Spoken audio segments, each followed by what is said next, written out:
판소리 할 때 가장 소리가 잘 나올 때가 언제냐? 바로 관객들의 리액션이라 그러더라고요. 자, 판소리에서 좋은 리액션, 일명 추임새라 그러죠. 어떤 추임새가 있죠? 얼쑤. 또요. 좋다. 또요.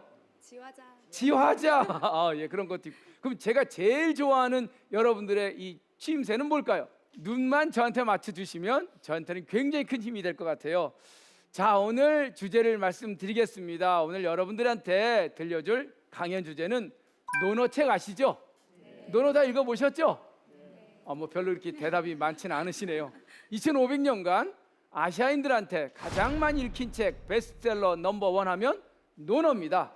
그 논어에 나오는 역경 극복의 철학이란 주제로 여러분과 같이 한번 강의를 시작해 보도록 하겠습니다.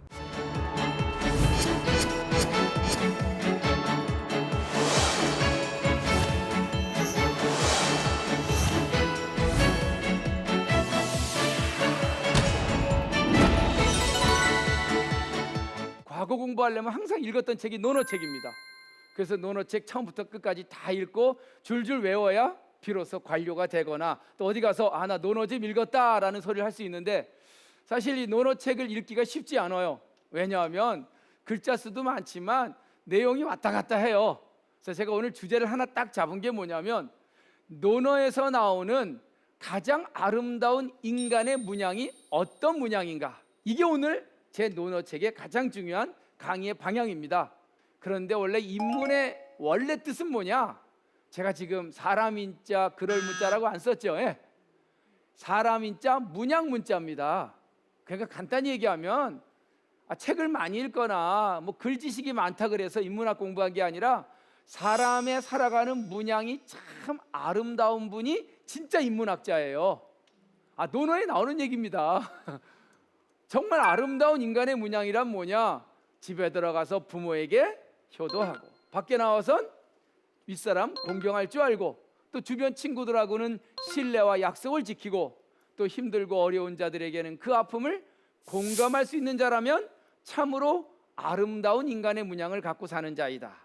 이걸 논어에선 군자라고 얘기합니다.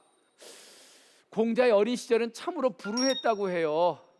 사마천 사기에 보면 공자의 어린 시절 3살 때 아버님이 돌아가셨대요. 24살 때 어머님이 돌아가셨으니 홀어머니 밑에서 큰 거죠. 정말 인생의 가장, 요즘은 흙수저라고 표현해야 되나? 좋은 집안 출신이 아니에요. 태어나 보니까 아버지 얼굴도 없어요. 그냥 어머니 혼자만 계셨던 것 같아요. 저 산동성 곡부라고 하는 시골 동네 권리라고 하는 일명 빈민가 거리에서 어린 시절을 보냈어요. 그러다가 인생을 계속 업그레이드 시켰죠. 왜? 아름다운 인간의 문양은 지금의 나의 한계를 극복하고 끊임없이 수련을 통해서 나를 업그레이드 시키는 게 가장 위대한 인간이다라고 너는 얘기를 하거든요. 그래서 공자는 끊임없이 자기를 업그레이드 시킵니다. 요즘 말로 하면 개천에서 이게 공자님 얘기예요. 모든 인간은 귀한 존재이기 때문에 출신 성분 배경과 상관없이 얼마든지 자기가 노력만 하면 뭐가 될 수 있어요?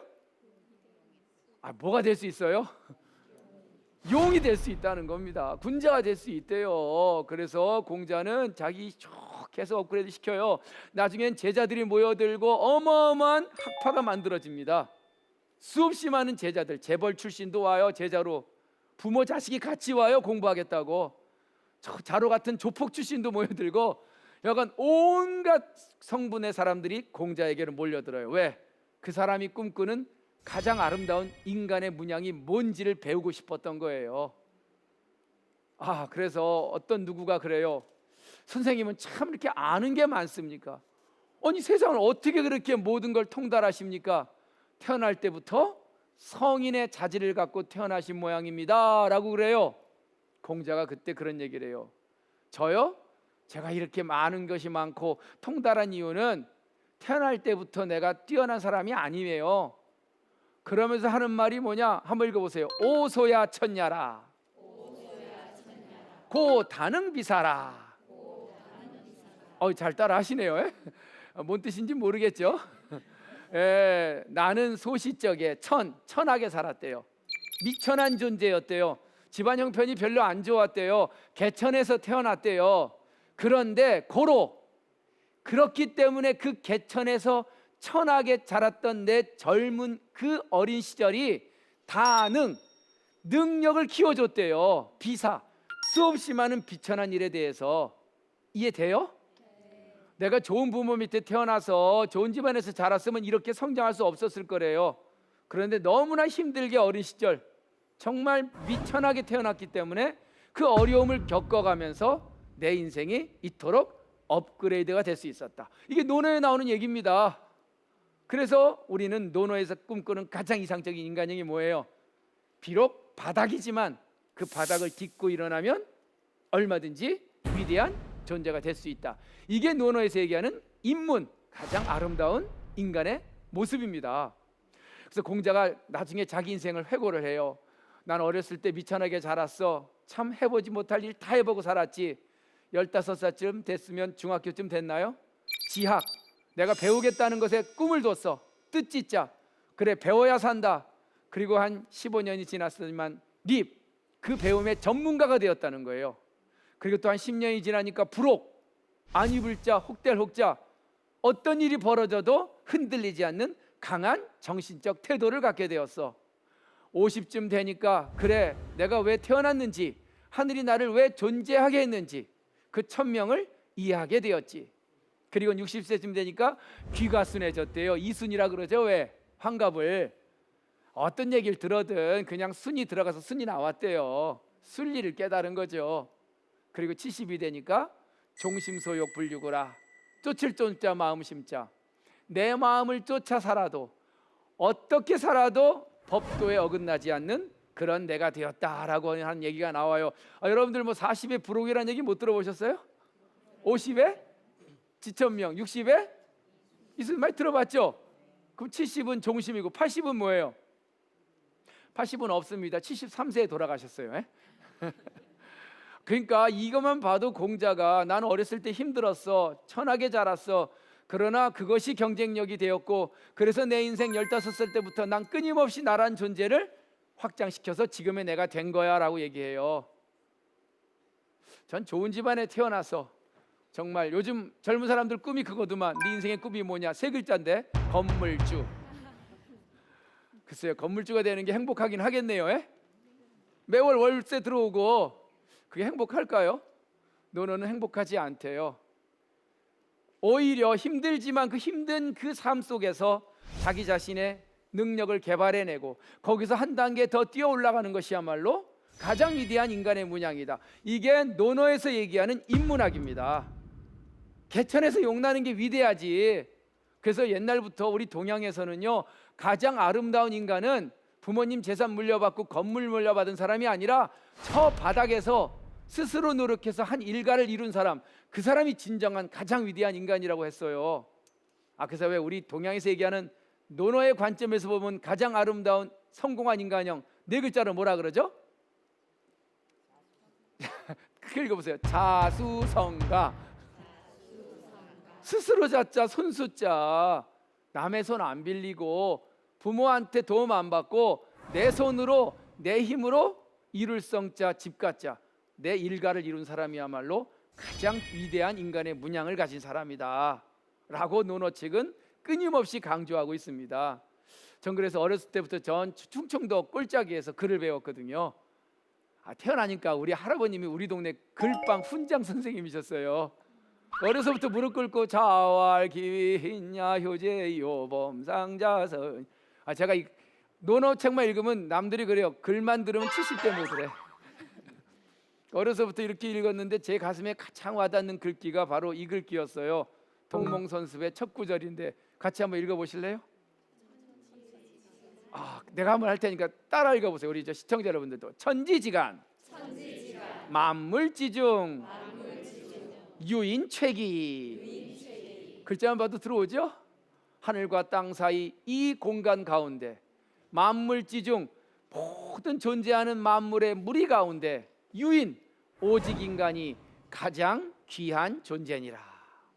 이게 유교에서 얘기하는 헌법 1장 1절입니다. 모든 인간은 이 하늘과 땅 사이 어떤 존재보다도 가장 귀한 존재로 태어났다. 그러니 인간은 태어날 때부터 가장 위대한 하늘의 마음을 갖고 태어났대요. 그러니까 여러분들 가슴속에 다 뭐가 있어요? 하늘이 있대요. 하늘. 서로 둘씩 마주보고 서로 얘기해 보세요. 하느님이라고. 아주 공손하게요. 그게 논어에서 얘기하는 가장 아름답게 사는 인간의 문양이에요. 나도 하나님이고 너도 하나님이래요. 저 밑에 나보다 직업이 좀 천한 사람이 오더라도 하나님이라고 존경해 줘야 된대요.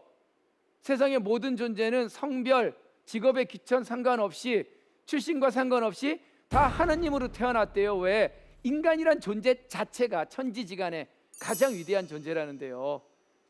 전 논어를 읽다 보면 이런 데서 막 가슴이 떨려요. 한 인간이 이 우주 사이에 가장 위대한 존재로 태어나서 그 힘들고 어려운 내 인생의 역경을 통해서 한 단계 한 단계 성장해 나간다는 거야말로 논어에서 꿈꾸는 가장 아름다운 인간의 모습이다 라고 우리는 이 논어책을 읽으면 보입니다. 아마 우리 대한민국 한민족이 있다면 이 철학이 우리한테 아주 몸소 갖고 있는 일종의 유전자 같은 거 아니에요? 수없이 많은 외적의 침입도 받고 경제 위기도 겪고 그럼에도 불구하고 그 역경을 통해서 우리 민족은 한 단계 한 단계 성장해 왔다면 우리 민족의 삶의 문양을 한마디로 얘기하면 유교에서 꿈꾸는 역경 극복의 문양을 갖고 있다. 저는 이렇게 오늘 좀 정의를 하고 싶습니다. 그래서 논어책을 제가 이 11,500글자를 쭉 처음부터까지 이렇게 읽다 보니까 군자란 말이 나와요. 군자 들어보셨죠? 네. 논어에서 꿈꾸는 가장 위대한 인간의 문양을 군자라고 얘기합니다. 몇 번 나올 것 같아요? 논어책에 나오는 군자라는 단어는 총 몇 회? 몇 회요? 200회는 너무 많고. 예? 예? 10만 번이요? 글자 수가 11,500글자예요.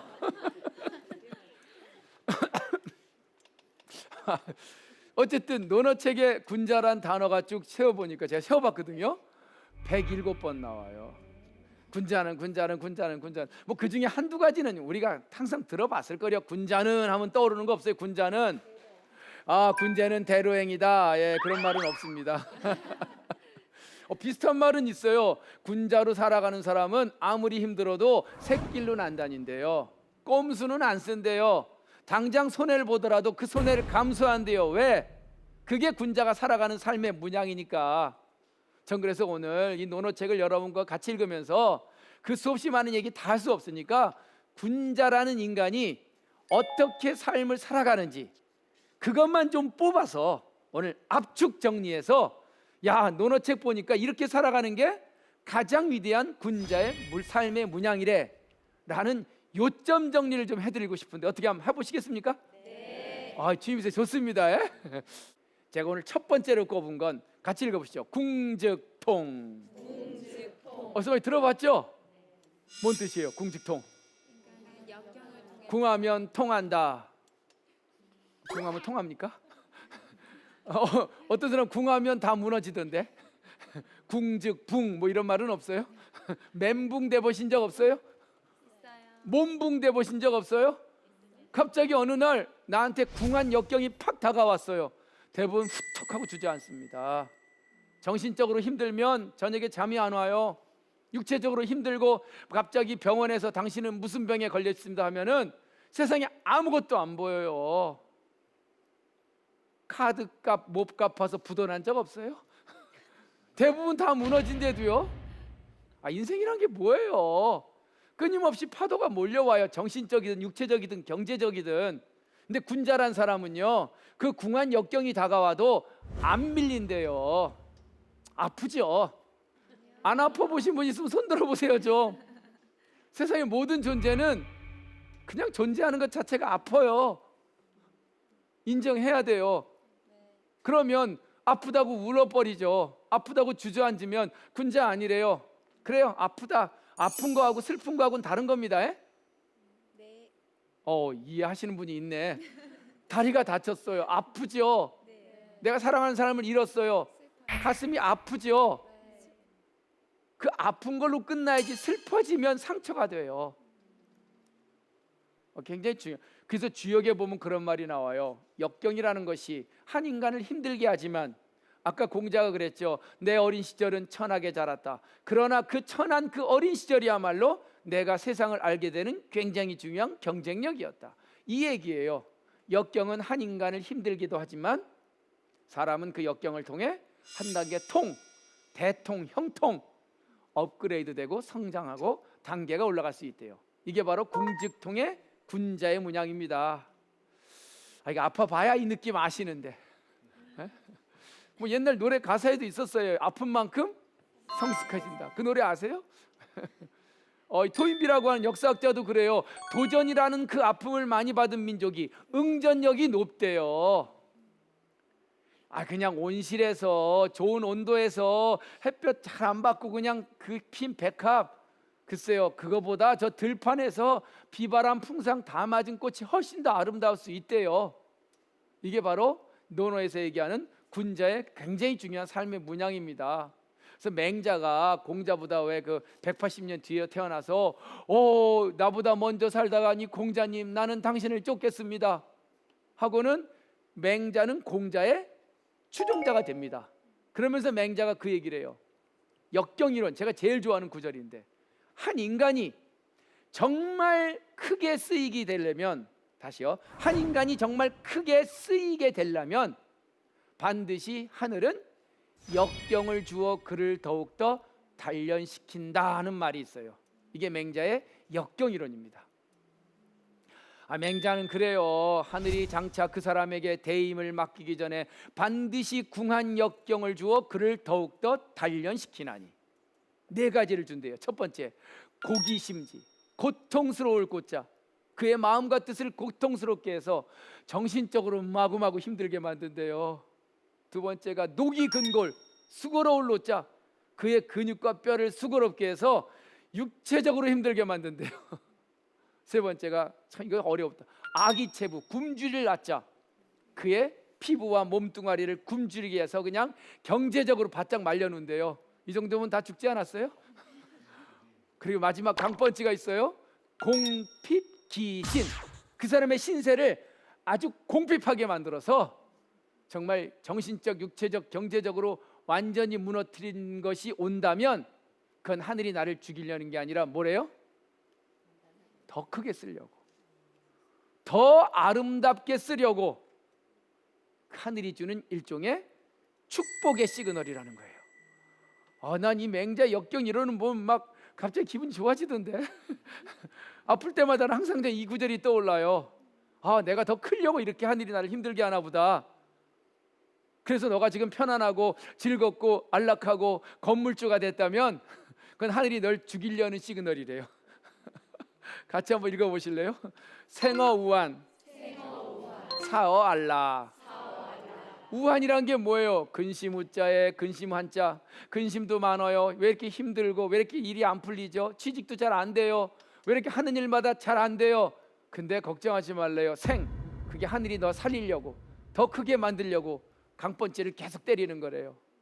왜 이렇게 편안하고 즐겁고 안락하고 아무 문제도 없어요? 미안하대요. 왜? 그건 너 죽기 직전의 모습이래요.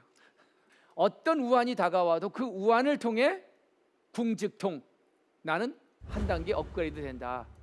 이게 바로 저는 논어에서 얘기하는 첫 번째 군자의 문양. 읽어보세요. 궁즉통. 역경은 나를 더욱더 크게 하리라. 그래서 논어책을 쭉 읽다 보면 아까 군자가 107번 나온다 그랬죠. 제가 제일 좋아하는 군자에 대한 정의입니다. 읽어보시죠. 군자고궁. 군자는 뭐 경복궁, 경혜궁, 뭐 고궁에 간다는 얘기가 아닙니다. 군자는 단단할 고 궁할 궁. 뭔 뜻이에요? 궁하고 힘들 때 오히려 더욱더 단단해지는 사람이다. 이게 군자래요. 여기 앉아 계신 분들은 다 군자 맞습니다. 강의 들을 때 졸지 않고 저를 볼 수 있으면 군자입니다. 졸린다고 자고 힘들다고 눕고. 그러니까 저 사람이 군자인지 아닌지 알려면 궁할 때 보면 알아요. 등 따시고 배부를 땐 다 비슷해요. 친구도요, 술 먹고 밥 먹고 할 땐 다 형 동생 친구예요. 진짜 친구 알려면 언제 알아요? 급하고 어려울 때 보면 알아요. 옛날 그런 말이 있어요. 주식 형제 천계유라. 술주자에 먹을 식자. 술 먹고 밥 먹을 때 형 동생 하는 친구는 1000명이나 있구나. 금난지붕 일개문이라. 급하고 어려울 때, 진정 그 힘들 때 내 옆에 있을 친구는 한두 명도 쉽지 않대요. 어떻게 주식 형제가 많아요? 금난지붕이 많아요? 대부분 만나는 사람들이 다 주식 형제들이야. 좋을 땐 한없이 좋다가 힘들고 어려우면 다 도망가 있어. 그래서 그 사람을 제대로 하려면 궁할 때 보면 안 돼요. 바닥 쳤을 때 보면 안 돼요. 가만히 옆에서 보세요. 여러분들 주변의 사람, 저 사람이 군자인가 아닌가?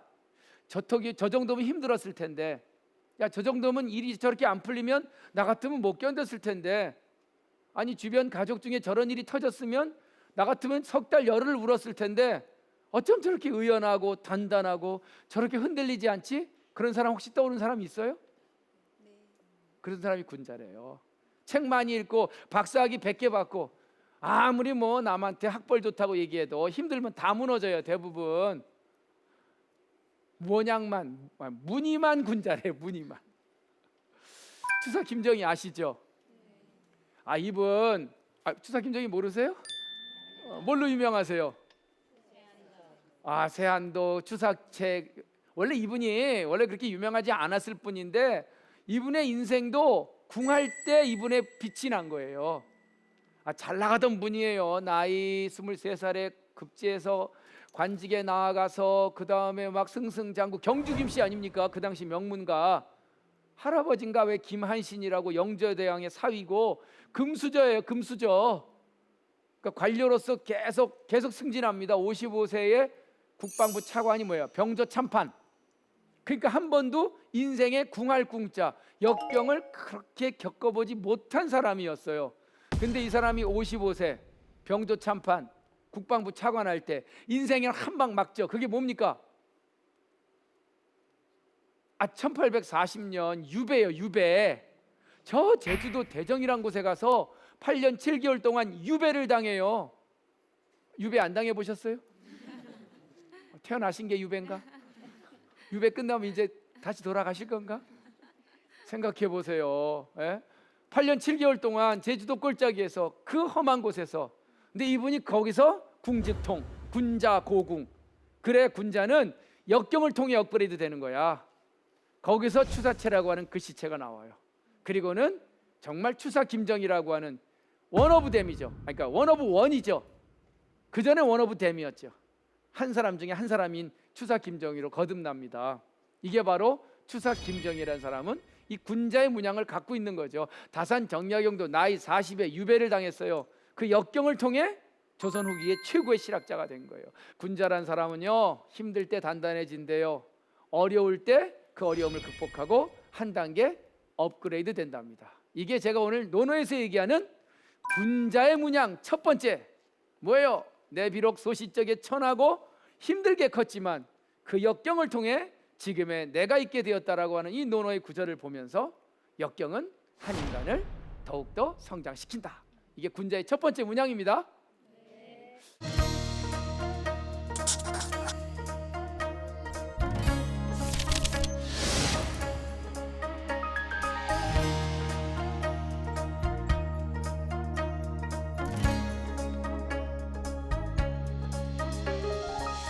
논어의 첫 구절, 바로 군자란 사람이 가장 행복해하는 세 가지가 있대요. 첫 번째, 학습. 야, 좋아하시죠? 학이 시습지면 불영여로와. 이건 뭐 워낙 많이 아시는 여라. 그래서 이게 워낙 논어의 첫 구절이에요. 배우고 그 배운 걸 수시로 내 몸에 습득하는 거야말로 군자가 인생을 살아가는 가장 조이펄하다. 영어로 기쁜 일이래요. 기쁜 일. 돈 버는 것보다 기쁠까?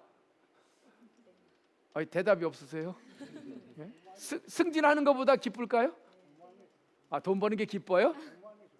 공부하는 게 기쁘다. 역시. 야, 그래서 어떤 분이 이 구절이 너무나 좋아서 그런지 조선시대 어떤 분이 아들을 하나 낳았는데 아들 이름을 여기서 줬어. 시습이라고 들어봤어요? 김시습이라고 하는 분의 이름도 여기서 나왔어요. 그러니까 학습이야말로 인생의 가장 큰 기쁨이래요. 그래서 옛날에 인생에서 가장 최고의 칭호가 뭐냐? 학생입니다. 학생이라는 단어가 최고예요. 학생이 뭔 뜻이에요? 학습을 좋아하고 학습을 하는 그 사람을 학생이라고 부릅니다. 그래서 왜 조상님들 추모할 때 돌아가신 분한테 왜 아버님 위패 써보셨어요? 제사상에서 뭐라고 써요? 현고 학생 부군 시인이.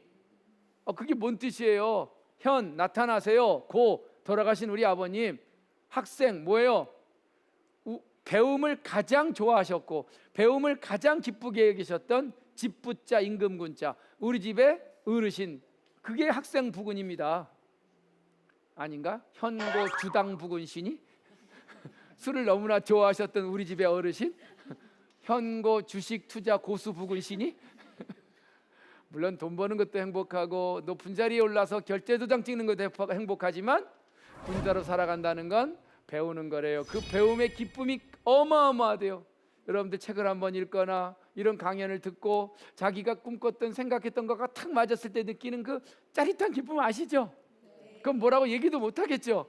맞아. 이런 느낌이야말로 인생에서 계속해서 진동처럼 오는 인생의 가장 큰 행복이라고 생각한다면 그분은 이미 뭐예요? 군자입니다. 군자. 두 번째는 친구가 있는 사람이래요. 친구 있어요? 주식 형제. 술 먹고 밥 먹을 때 형동생 하는 친구들은 친구 아니에요. 친구란 뭐예요? 소울메이트. 정말 막역한 친구라 그러죠.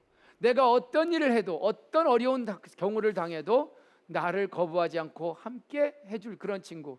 이런 친구와 인생을 산다는 건 참 중요한 군자의 두 번째 기쁨이래요. 어떤 분들 친구 많다 그러면서 뭐 우리 딸내미 결혼식장에 요번에 500명이 왔대. 그 친구 맞나? 글쎄 오는 것도 중요하지요. 정말 기뻐하는 친구만 오면 그 친구가 훨씬 더 중요한 하객일 수 있어요. 내가 잘 알지도 못하는 사람, 서로 관계 때문에 어쩔 수 없이 와서 조문하는 사람보단 슬픔을 정말 같이 해줄 사람 서너 명이 와도 그게 진짜 친구일 수 있대도요. 친구는 숫자가 아니라 얼마나 나와 함께 인생을 공유할 수 있는가. 이런 친구를 사귄다는 게 인생의 두 번째 즐거움이라는데 이것도 공감이 되세요? 네. 세 번째는 바로 온전히 내 삶을 살아야 된대요. 전 이 부분이 참 원문 같이 한번 읽어보죠. 인부지 이불온 불역군자호와 다른 사람이 부지 안 입을 자 알지자 내 인생을 알아주지 않더라도 안 입을 자 성내론 자 남이 나를 안 알아준다고 화내거나 성내지 아니한다면 이것이야말로 진정한 군자가 아니던가. 이렇게 살고 계세요? 어떤 사람은 SNS 하는데 자기가 올린 글에 좋아요 안 달았다고 절규한 사람이 있어. 왜 안 알아주냐 이거. 왜 내 자식 좋은 대학교 갔는데 왜 안 알아주냐 이거예요. 에? 어떻게 다 알아줘요 세상 사람들이. 나 이렇게 좋은 집 샀는데, 나 이렇게 좋은 차 샀는데 제발 좀 알아줘. 그런데 자꾸 남의 시선만, 남의 평가와 남의 가치만 끌려다니면 자기 인생은 없어진대요. 남의 눈보다 더 중요한 건 바로 내 눈으로 나를 바라보래요. 남이 나를 어떻게 평가하든 거기에 연연하지 않고 거기에 화내지 않고 내 인생의 길을 내 발걸음, 내 페이스로 갈 수 있다면 그게 진정한 군자다. 이 멋진 글 아니에요? 나답게 살래요. 나답게. 에? 저는 나답게 사시는 보면 정말 군자예요. 남하고 비교, 경쟁, 남의 평가 그렇게 연연하지 않아요. 이게 나야. 참 그런 분들 많아요. 스티브 잡스 아니면 스티븐 호킹 박사들. 정말 그 스티븐 호킹이라고 유명한 왜 돌아가신 천재 물리학자 있잖아요. 나이 21살에 누게릭병에 걸렸대요. 누게릭병이란 게 뭐예요? 온몸이 다 무너지는 그 상황에서 남들이 뭐라고 평가하든 이것도 나야. 이렇게 내 몸이 내 마음대로 움직이지 않는 이 모습도 나야 하고 나를 사랑하며 살아졌던 그분이야말로 군자다. 군자가 글만 읽은 사람 아니에요. 애헴하고 절이나 몇 번 하고 관원상제나 따질 줄 알고 그저 남녀차별 반상이나 따지는 그런 캐캐 먹은 사람이 군자가 아니에요. 군자는 뭐래요? 역경에 흔들리지 않는 사람, 학습을 통해 끊임없이 성장하는 사람, 좋은 친구, 정말 인생의 영원한 친구와 함께 같은 꿈을 꾸는 사람, 남의 평가에 연연하지 않고 자기의 길을 뚜벅뚜벅 나답게 갈 줄 아는 사람, 이런 사람이야말로 진정한 군자다라고 하는 게 논어 11,500글자 읽어보니까 다 그 얘기더라고요. 갑자기 논어 처음부터 끝까지 읽고 싶은 생각 안 들어요? 저 강사분 얘기가 맞나? 한번 들어가 보세요. 논어를 그런 관점에서 보면 인문, 야, 사람의 문양이 아름다운 게 이렇게 사는 게 아름다운 거구나. 그러니까 이게 2500년간 베스트셀러가 됐죠. 돈 많이 벌어야 돼, 남 속이고 남하고 경쟁해서 이겨야 돼, 이런 얘기가 논어에 있었으면 이게 2500년간 베스트셀러로 될 수 있겠어요? 베스트셀러라는 게 뭐예요? 언제 봐도 옳은 얘기예요. 그렇게 사는 게 맞는 얘기예요. 그러니까 이게 우리한테, 우리 인문학에서 가장 중요한 책으로 얘기가 되죠. 좋습니다. 자, 온전하게 내 삶을 살자는 거예요. 저는 일반청의미라는 말을 참 좋아합니다. 느낌이 오시나? 온전하게 내 삶을 사는 방법. 일반이라는 게 뭐예요? 평범하다는 뜻입니다. 그러나 맑고 의미 있는 순간을 즐기며 사는 사람, 이게 바로 온전하게 내 삶을 사는 거예요. 남들이 볼 땐 특별하지 않아도, 그냥 별 볼 일 없이 보여도, 그러나 그것의 의미만 있다면 그건 위대한 겁니다. 오늘 이 시간 제 강의를 들으시는 분, 남들이 볼 땐 그게 커다란 어마어마한 일은 아니더라도 온전히 한 시간 논어와 함께 이 2500년을 넘나들면서 군자가 어떻게 살아가야 되는지, 이 평범한 곳에서 맑고 의미만 찾을 수 있다면 그분은 온전히 내 삶을 사시는 분이에요. 돈 벌러 가야 되나?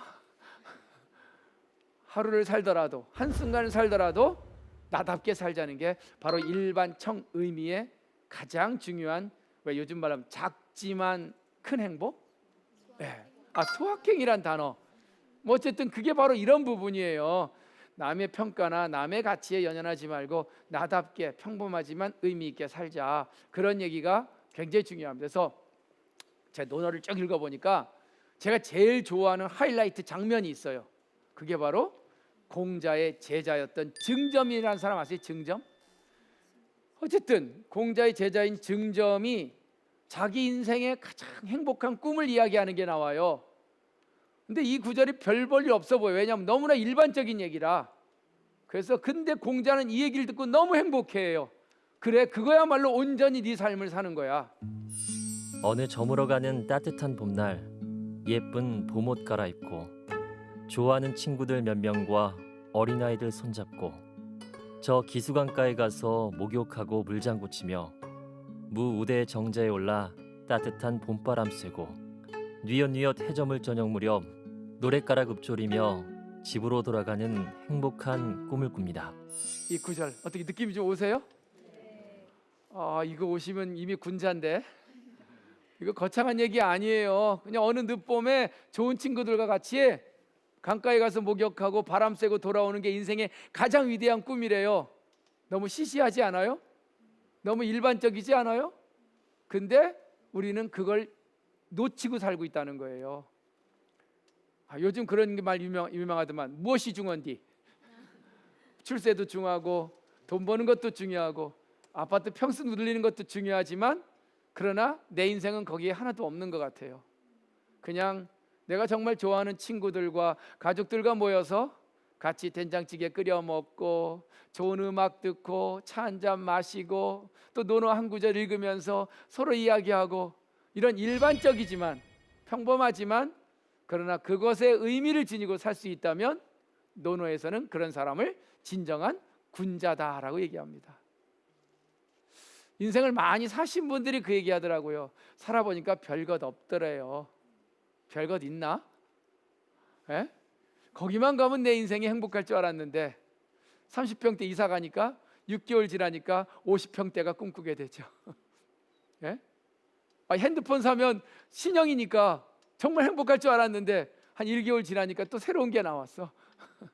끊임없이 내 인생을 사는 게 아니라 끌려다니는 거죠. 그렇지만 오히려 방향을 틀어서 정말 내가 좋아하는 사람과 평범하지만 하루하루를 의미 있게, 남이 나를 알아주지 않더라도, 남이 나를 평가하지 않더라도 내 인생을 온전하게 사는 것이야말로 진정한 군자가 아니던가라고 한 이 논어의 구절 속에서 군자라는 사람은 우리가 얘기하는 특별한 사람이 아니에요. 엄청나게 높은 자리에 있는 사람이 아닙니다. 정말 하루하루 잔잔한 여운을 갖고 사는 사람이야말로 군자의 모습이다라고 논어는 이야기하고 있습니다. 동의하십니까? 네. 여기 오시는 분들 다. 그래서 저는 군자라는 사람은 다양성을 인정하는 굉장히 중요한 논어의 구절이에요. 너의 인생도 중요하지만 타인의 인생도 인정해 주래요. 너와 같지 않다고 그 사람을 비난하거나 그 사람을 욕하지 말래요. 그저 다른 것이지 틀린 것이 아니래요. 그게 바로 다양성입니다. 대구에 가니까 따로 국밥이라고 있던데 혹시 들어보셨어요? 네. 뭔 뜻이에요? 난 깜짝 놀랐어. 국밥하면 국 안에 다 들어와야 되지 않아요? 근데 따로 국밥은 뭐예요? 밥 따로, 국 따로. 세상에 어떻게 국 안으로 다 들어가요? 밥은 밥답게 살고, 국은 국답게 살고, 김치는 김치답게 살고, 다 집어넣어야 속이 풀리나? 세상에 어떻게 다 똑같아요? 다 여기 보세요. 얼굴들 다 다르잖아요. 홍채도 다르고 지문도 다르고 살아가는 모습도 다르고 자기가 좋아하는 삼락도 다르고 다 다른데 왜 자꾸만 너는 왜 다르냐, 틀리냐, 왜 자꾸만 너는 나와 같지 않느냐라고 욕하지 말래요. 온전하게 자기 삶을 인정하듯이 남의 삶도 인정해 주래요. 전 그래서 이 따로또 같이란 말이 굉장히 중요한 논어에서 얘기하는 군자의 문양에서 한번 읽어보세요. 화이부동. 멋진 말이에요. 군자는 화이부동이요 소인은 동이불 아니라. 군자라가 살아가는 삶의 모습은 화는 뭐예요? 이게 하모니. 왜 그 오케스트라에 가면 왜 뭐 검은 거, 가야금 뭐 다 있잖아요. 해금. 서로 다른 소리들이잖아요. 따로 다르죠. 근데 그 소리들이 만나서 뭐가 돼요? 밤밤밤밤 이 소리 나오나? 얼마나 멋진 하모니예요. 그게 화입니다. 그래서 군자는 다름과 다름을 인정하고 그 다름이 만나서 화합을 만들어내는 사람이지, 너는 나랑 같아야 돼, 넌 왜 나랑 달라 하고 같음을 강요하지 않는데요. 다시 읽어보세요. 화이부동. 대한민국에 5천만 명의 국민이 있으면 다 5천만 명의 색깔로 살아가도 돼요. 안 되나? 다 아름답고 화려하고 천지지간 만물지중에 오직 인간은 가장 위대한 존재이고 하나님이기 때문에 누구든 자기 색깔 자기 향기대로 살아갈 권리가 있고 의무가 있어요. 자, 이번에 다시 한번 정리해보죠. 인생의 삼락 뭐라 그랬죠? 학습, 배워라. 또요? 좋은 친구와 함께 온전한 내 삶을 살고 내 주변의 삶도 인정해줘라. 작지만 그 일반적인 곳에서 내 인생의 가장 위대한 아름다움을 창출하며 살아라. 참, 논어책 어때요? 읽어보니까 괜찮아요? 네. 절 몇 번 하라는 얘기가 안 나와서 섭섭해서 어떡하죠? 에? 뭐 홍동백서, 동저서열, 뭐 앞에 제사상은 어떻게 차리고, 뭐 양반한테 뭐 절은 몇 번 하고, 논어 이런 얘기 나와요? 그거 안 읽어본 분들이 자꾸 그 얘기를 하는 것 같아. 읽어본 사람은 절대 그 얘기 못해요. 왜? 홍동백서란 말 안 나오거든요. 그냥 자식이 부모님이 날 낳아줬으니 고맙습니다 하여 그분이 돌아가신 날 그분을 추모하는 제사는 지내는 게 좋다. 제사도 돈만 보내고 안 지내는 건 제사가 아니니 가능하면 참석해서 만나는 게 좋다. 이런 얘기 나와요. 에? 논어 안 읽으신 분들이 자꾸만 이상한 그 논어란 책이 굉장히 요즘 영어로 프랙티컬, 아주 실질적인 책이에요. 인생을 살아가면서 어떻게 살아가야 될지, 친구와는 어떤 관계를 맺고 부모 자식 관계는 어떤 관계인지, 훌륭한 인재로 산다는 건 어떤 사람인지, 인생에서 가장 행복한 게 뭔지, 다 이런 질문에 대한 답이 바로 논어의 이야기입니다. 그래서 전 논어에 대한 편견이 좀 깨져야 돼요. 어렵고 고차원적이고 죽고 나서 인생은 어떻게 되나요? 논어 이런 얘기 나와요? 누가 와서 그래요? 선생님, 공자님, 죽음이란 뭡니까? 아주 심각하게 물어요. 공자가 뭐라 그래요? 허허, 사는 것도 모르는데 어찌 죽음을 내가 알겠느냐? 귀신을 섬기는 방법을 묻습니다. 어떻게 귀신을 섬겨야 정말 잘 섬기는 겁니까? 공자가 뭐라 그래요? 야 이놈아, 산 사람도 못 섬기는데 어떻게 죽은 귀신을 내가 섬기는 걸 알겠느냐? 죽은 귀신 섬기는 것보다 누구 섬기래요? 살아있는 부모님 섬기래요. 살아있는 내 친구한테 잘하래요. 죽고 나서 어디 갈까 고민하지 말고 어떻게 하래요? 어떻게 잘 살 건지를 고민하래요. 죽고 나면 끝이래요. 그냥. 얼마나 구체적이고 실질적이에요. 인간이 하늘과 땅 사이에 태어나서 어떻게 하면 온전하게 나를 느끼며 내 영혼의 그 떨림을 느끼며 살아갈까? 이게 바로 노노가 꿈꾸는 가장 위대한 인간의 군자의 모습입니다.